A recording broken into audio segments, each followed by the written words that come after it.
Israel বিরোধী বিক্ষোভের উত্তাল ঢেউ আছড়ে পড়েছে প্যারিসের মর্যাদাপূর্ণ সায়েন্সেস পো ইউনিভার্সিটিতে।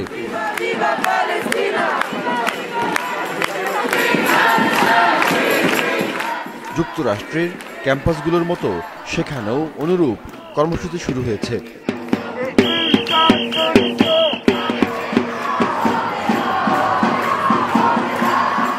শিক্ষার্থীরা বলছেন, গাজায় গণহত্যা বন্ধে বিশ্ববিদ্যালয়গুলির ভূমিকা রয়েছে। তাই ইসরায়েল সংশ্লিষ্ট প্রতিষ্ঠান ও ব্যক্তির সঙ্গে শিক্ষা ও আর্থিক সম্পর্ক ছিন্নের দাবি উচ্চারিত হচ্ছে।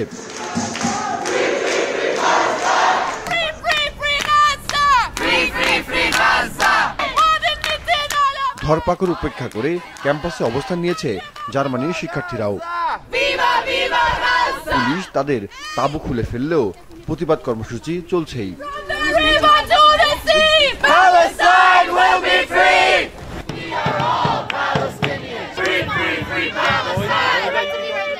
এদিকে ধরপাকড় প্রশাসনের হুমকির পরও যুক্তরাষ্ট্রের অন্তত 25টি বিশ্ববিদ্যালয়ে ইসরায়েল বিরোধী বিক্ষোভ ছড়িয়ে পড়েছে।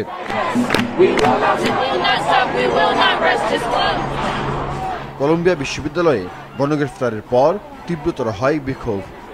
দফায় দফায় চলছে মিছিল সমাবেশ।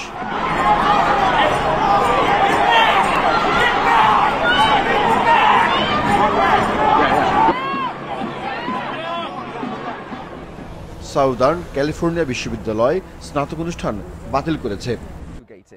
বিক্ষোভ চলছে George Washington university, Arizona state university, city university of new York, Stanford ইউনিভার্সিটির মতো নামিদামি প্রতিষ্ঠানেও।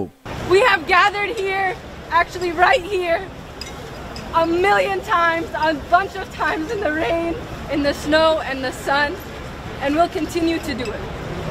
We will continue to gather, we'll continue to bring people out for the liberation of Palestine, for the liberation of all oppressed peoples, and to say that we won't stand for the unjust political system in this country either.